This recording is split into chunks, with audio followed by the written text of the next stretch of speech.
नमस्कार दोस्तों, कल हमने फिलोसफी का इंट्रोडक्शन देख लिया था। आज हम भारतीय दर्शन से शुरुआत करने जा रहे हैं। आज हम भारतीय दर्शन का इंट्रोडक्शन देखेंगे और इसकी विशेषताओं को देखेंगे और कल से हम एक एक दर्शन को लेकर दर्शन को करते चलेंगे। कल हम चारवाक दर्शन से शुरुआत करेंगे। तो देखिए भारतीय दर्शन क्या है। तो देखिए भारतीय दर्शन को वेदों के आधार पर दो भागों में बांटा गया है। भारतीय दर्शन को वेदों के आधार पर दो भागों में बांटा गया है। आस्तिक और नास्तिक में।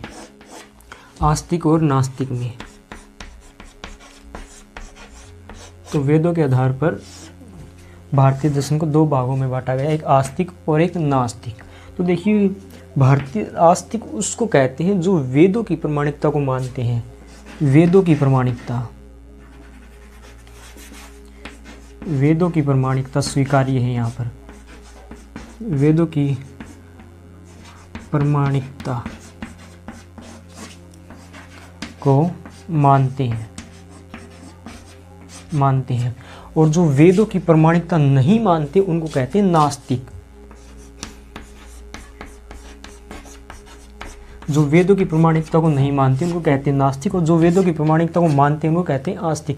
देखिए सामान्य बोलचाल की भाषा में हम आस्तिक उसको कहते हैं जो ईश्वर को नहीं मानता, मतलब जो ईश्वर को मानता है उसको कहते हैं आस्तिक और जो ईश्वर को नहीं मानता उसको कहते हैं नास्तिक।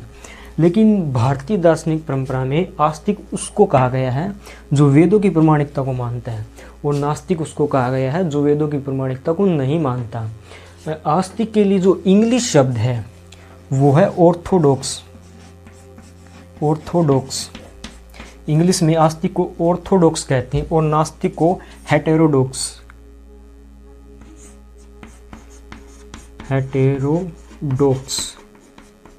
तो देखिए जो वेदों की प्रामाणिकता को मानता है वो आस्तिक और जो वेदों की प्रामाणिकता को नहीं मानता वो है नास्तिक।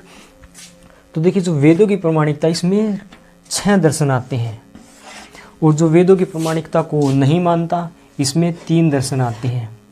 6 दर्शन है वे है सांख्य,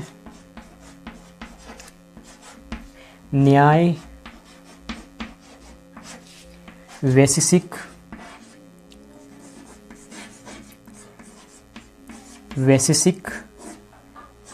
वेदांत, योग। सांख्य, न्याय, योग, वेदांत और मीमांसा।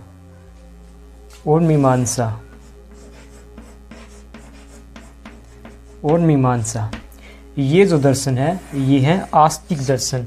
सांख्य, न्याय, वैशेषिक, वेदांत, योग और मीमांसा ये आस्तिक दर्शन है। और जो वेदों की प्रामाणिकता नहीं मानते इसमें तीन दर्शन आते हैं जो कि है चारवाक,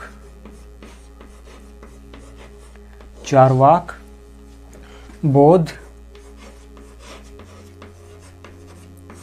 और जैन।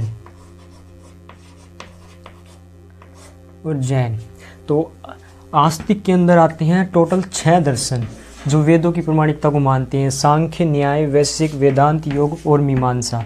और नास्तिक के अंदर 3 दर्शन आते हैं, चारवाक, बौद्ध और जैन। तो देखिए भारतीय दर्शन को वेदों के आधार पर 2 भागों में बांटा गया है, आस्तिक और नास्तिक। आस्तिक उसको कहते हैं जो वेदों की प्रामाणिकता मानते हैं और नास्तिक उसको कहते हैं वेदों की प्रामाणिकता को नहीं मानते। आस्तिक के अंदर 6 दर्शन आते हैं, सांख्य, योग, न्याय, वैशेषिक, मीमांसा और वेदांत। नास्तिक के अंदर 3 दर्शन आते हैं, चारवाक, बौद्ध और जैन।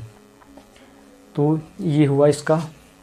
तो अब हम भारतीय दर्शन का एक और वर्गीकरण किया गया है, ईश्वर और जो ईश्वरवादी है और अनिश्वरवादी। ईश्वर के आधार पर भी भारतीय दर्शन को 2 भागों में बांटा गया है। अब उसको देखते हैं हम।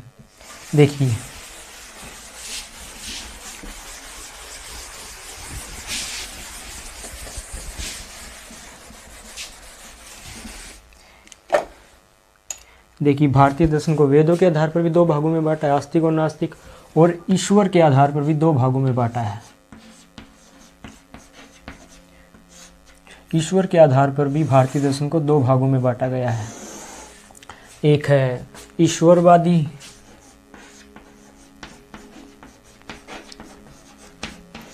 और दूसरे हैं अनीश्वरवादी।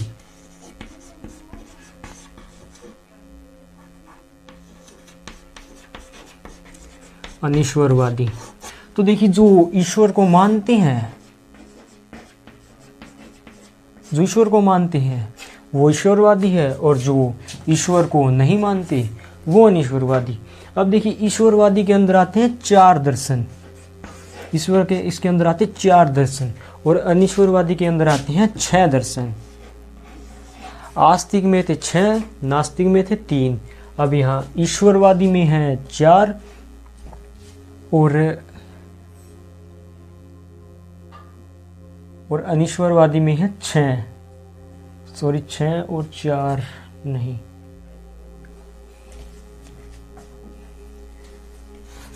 इसमें दर्शन आते हैं 5। अनीश्वरवादी के अंदर 5 दर्शन आते हैं और ईश्वरवादी के अंदर आते हैं 4 दर्शन। तो देखिए, जो 4 दर्शन कौन कौन से हैं, वो है योग, न्याय, वैशेषिक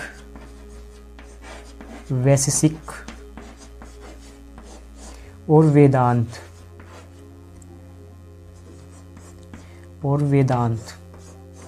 तो जो योग, न्याय, वैशेषिक और वेदांत, ये हैं ईश्वरवादी दर्शन। ये ईश्वर की प्रामाणिकता को मानते हैं, ये मानते हैं कि ईश्वर है। लेकिन जो अनीश्वरवादी है, इसके अंदर आते 5 दर्शन। एक तो है चार्वाक, जैन और बौद्ध,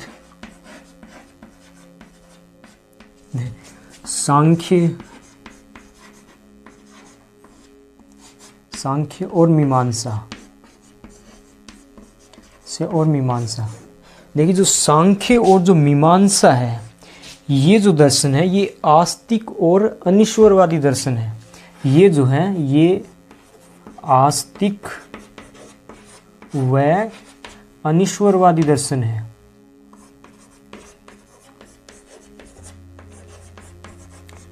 ये आस्तिक व अनीश्वरवादी दर्शन है। अब जैसे कि हम अगर न्याय दर्शन वाले से पूछें कि भाई बताओ, वेदों की रचना किसने की, तो ये कहेंगे ईश्वर ने की है। भाई, वेदों की रचना तो ईश्वर ने की है। लेकिन अगर आप यही सवाल सांख्य और मीमांसा वाले से पूछो, तो ये कहेंगे कि वेदों की जो रचना है वो किसी ईश्वर ने नहीं की, वो किसी मानव की कृति नहीं है, वो तो अपौरुष है, वे तो अपौरुष हैं, वे तो शाश्वत सिद्ध हैं,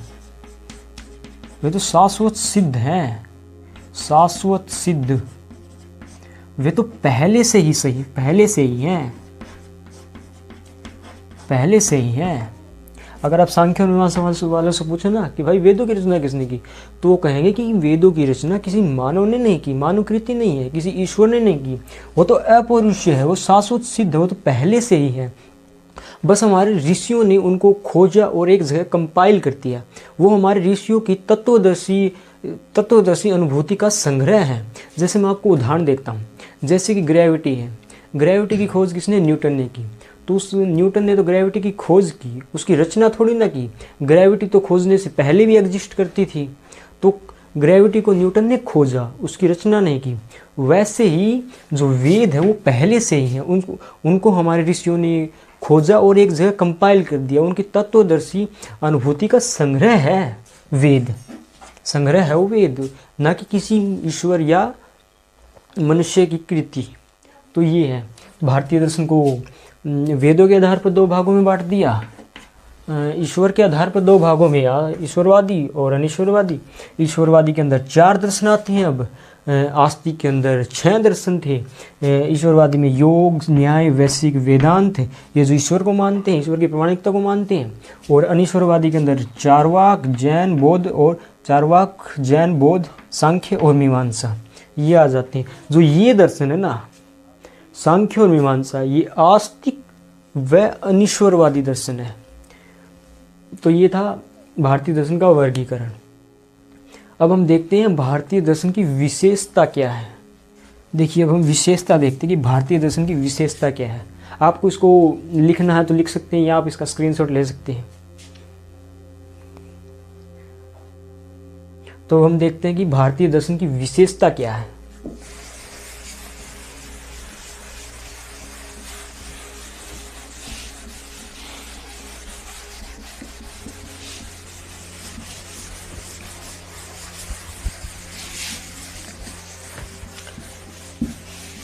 लिखिए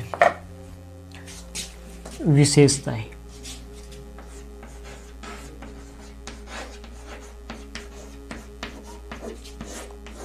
देखिए भारतीय दर्शन की विशेषताएं क्या है। तो देखिए जो भारतीय दर्शन है, जो प्रत्येक भारतीय दर्शन मान लीजिए वो जीवन जीने की एक पद्धति देता है। प्रत्येक भारतीय दर्शन जीवन पद्धति प्रदान करता है। जीवन पद्धति प्रदान करता है प्रत्येक भारतीय दर्शन। आप किसी भी दर्शन को पकड़ लीजिए, आप अपना पूरा जीवन व्यतीत कर सकते हैं। आप बुद्धिज्म को ले लीजिए, जैनिज्म को ले लीजिए, वेदांत को ले लीजिए, आप किसी एक को पकड़ लीजिए, आप अपना पूरा जीवन व्यतीत कर सकते हैं। प्रत्येक भारतीय दर्शन जीवन जीने की पद्धति प्रदान करता है। आप अपना पूरा जीवन व्यतीत कर सकते हैं एक दर्शन के पीछे। तो एक विशेषता तो ये हुई कि प्रत्येक भारतीय दर्शन जीवन जीने की एक पद्धति प्रदान करता है। तो दूसरी इसकी विशेषता है वो ये है कि भारतीय दर्शन ये मानता है कि दर्शन की शुरुआत धार्मिक असंतोष से हुई है। ये दूसरी विशेषता हुई भारतीय दर्शन की कि धार्मिक असंतोष के कारण दर्शन की उत्पत्ति हुई। और जो तीसरी इसकी विशेषता है वो ये है कि जो जीवन का चरम लक्ष्य है वो मोक्ष को माना गया है। जो भारतीय दर्शन है उसमें चारवाक को छोड़कर प्रत्येक भारतीय दर्शन, अधिकांश भारतीय दर्शन जीवन का चरम लक्ष्य मोक्ष को मानते हैं। ये मानते हैं कि जीवन में दुख है और उन दुखों से छुटकारा पाकर हमें मोक्ष की प्राप्ति करनी है। तो जो तीसरी विशेषता ये हुई कि जीवन का चरम लक्ष्य मोक्ष है और चारवाक को छोड़कर मानता है। तो अब इसका जो चौथी विशेषता है, जो इसकी चौथी विशेषता है वो ये है कि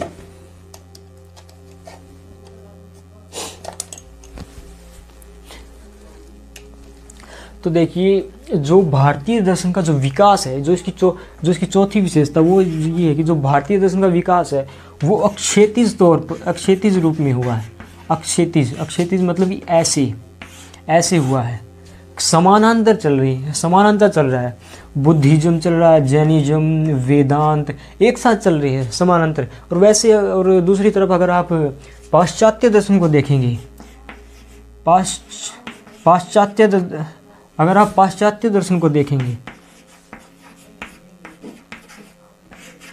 पाश्चात्य दर्शन को देखेंगे तो ऐसे लंबवत चल रहा है और ये क्षैतिज समानांतर रूप से चल रहा है।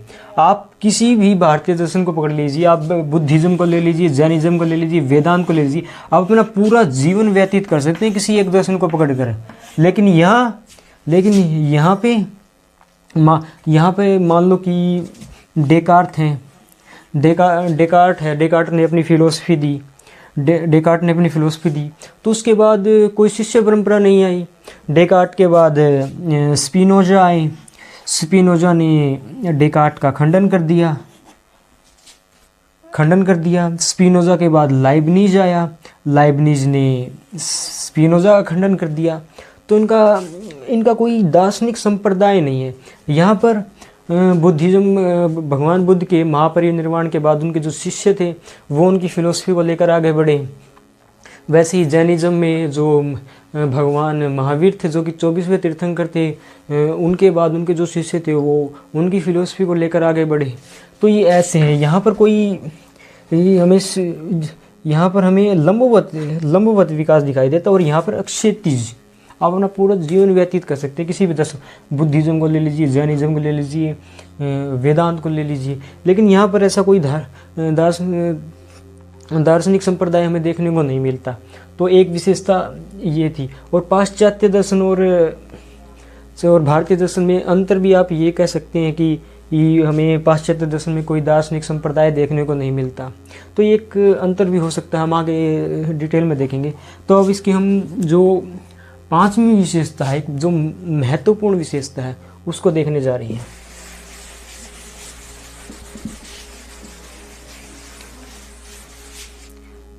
तो देखिए, जो भारतीय दर्शन की एक जो महत्वपूर्ण विशेषता है वो है कर्म सिद्धांत।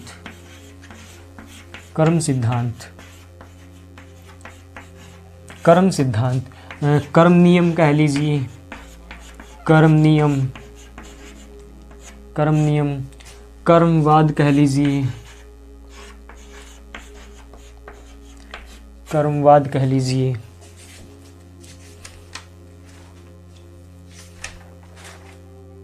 कर्मवाद कह लीजिए, ये भारतीय दर्शन की एक महत्वपूर्ण विशेषता है। तो देखिए, इसमें क्या है, कर्म सिद्धांत क्या कहता है, लॉ ऑफ कर्मा क्या कहता है कि अच्छे कर्म का अच्छा फल मिलेगा भाई, अच्छे कर्म का अच्छा फल, अच्छे कर्म का अच्छा फल मिलेगा, और बुरे कर्म का बुरा फल मिलेगा, बुरा फल मिलेगा, बुरा फल मिलेगा। और कौन देगा? ईश्वर देगा, ईश्वर। इस ईश्वर को परम न्यायी माना गया है, सर्वज्ञ माना गया है, ये परम न्यायी है, परम न्यायी है, सर्वज्ञ है, सर्वज्ञ है, क्या है? और अच्छे कर्म का अच्छा फल, बुरे कर्म का बुरा फल दुनिया में जितने रिलीजन है, जितने धर्म है, सभी मानते हैं। क्रिश्चियनिटी ले लीजिए, बुद्धिज्म, जैनिज्म, सभी इस कर्म सिद्धांत को मानते हैं। और जैसे कि अच्छे कर्म का अच्छा फल, बुरे कर्म का बुरा फल मिलना ही चाहिए, इसको न्याय कहा गया है, कि ये न्याय हो रहा है, कि ये न्याय है, कि ये न्याय है। अच्छे कर्म का अच्छा फल, बुरे कर्म का बुरा फल मिलना ही चाहिए। देखिए, आधुनिक सभ्य समाजों में भी न्याय के लिए व्यवस्था की गई है, न्यायपालिका बनाई गई है जो सरकार के अनुसार चल रही है। लेकिन यहाँ पर कौन देगा? ईश्वर देगा। जैसा कर्म करेगा वैसा फल देगा भगवान, ये है गीता का ज्ञान, कृष्ण ने कहा है। तो ये है कि जैसा कर्म वैसा फल आपको अवश्य मिलेगा। तो देखिए, हम इसकी जो तुलना है, जो कर्म सिद्धांत है, जो कर्म सिद्धांत है, इसको भारतीय दर्शन का मेरुदंड कहा गया है। देखिए, जो ये कर्म सिद्धांत है, कर्म सिद्धांत है, चारवाक को छोड़कर प्रत्येक भारतीय दर्शन मानता है। चारवाक को छोड़कर प्रत्येक भारतीय दर्शन कर्म सिद्धांत को मानता है। तो देखिए, जो भारतीय दर्शन का जो मेरुदंड है,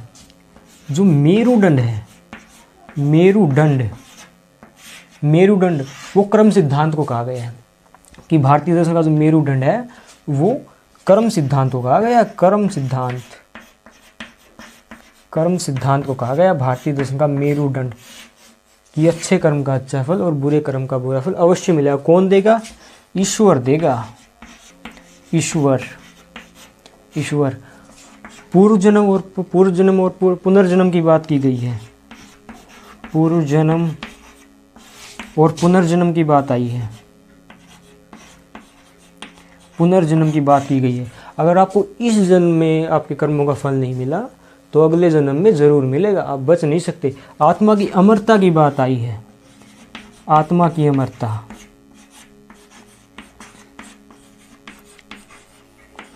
आत्मा की अमरता की बात की गई है। अगर आत्मा ने इस जन्म में फल नहीं पाया तो अगले जन्म में अवश्य पाएगी, आप बच नहीं सकते।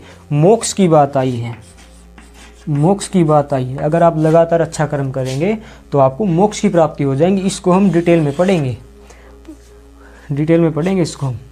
और देखिए, कर्म सिद्धांत, इसकी तुलना हम हमारे भारतीय संविधान के आर्टिकल 21 के साथ कर सकते हैं। आर्टिकल 21 के साथ हम इसकी ये तुलना कर सकते हैं, प्राण एवं दैहिक स्वतंत्रता के अधिकार के साथ हम इसकी तुलना कर सकते हैं।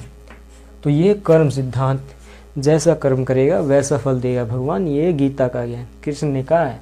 तो ये थी हमारी भारतीय दर्शन की विशेषताएं। तो आज हमने भारतीय दर्शन को कितने भागों में बांटा गया? वेदों के आधार पर 2 भागों में बांटा है, ईश्वर के आधार पर 2 भागों में बांटा है। इसकी विशेषताओं को देख लिया कि प्रत्येक भारतीय दर्शन जीवन जीने की एक पद्धति प्रदान करता है। जीवन का चरम लक्ष्य मोक्ष को माना गया है, चारवाक को छोड़कर। धार्मिक संतोष के कारण दर्शन की उत्पत्ति हुई है। भारतीय दर्शन का जो विकास है वो क्षैतिज तौर पर हुआ है, और जो पाश्चात्य दर्शन का विकास है वो लंबवत है। और जो भारतीय दर्शन का एक महत्वपूर्ण विशेषता है वो कर्म सिद्धांत। ये एक महत्वपूर्ण विशेषता है, इसकी विशेषता है कर्म सिद्धांत पर यूपीएससी में प्रश्न भी पूछा गया है। तो ये थी भारतीय दर्शन की विशेषता। कल से हम चारवाक दर्शन से शुरुआत करेंगे। चारवाक दर्शन से कल से हमारी शुरुआत हो जाएगी, और एक एक करके हम दर्शन को देखना शुरू करेंगे। तो आज के लिए बस इतना ही। धन्यवाद।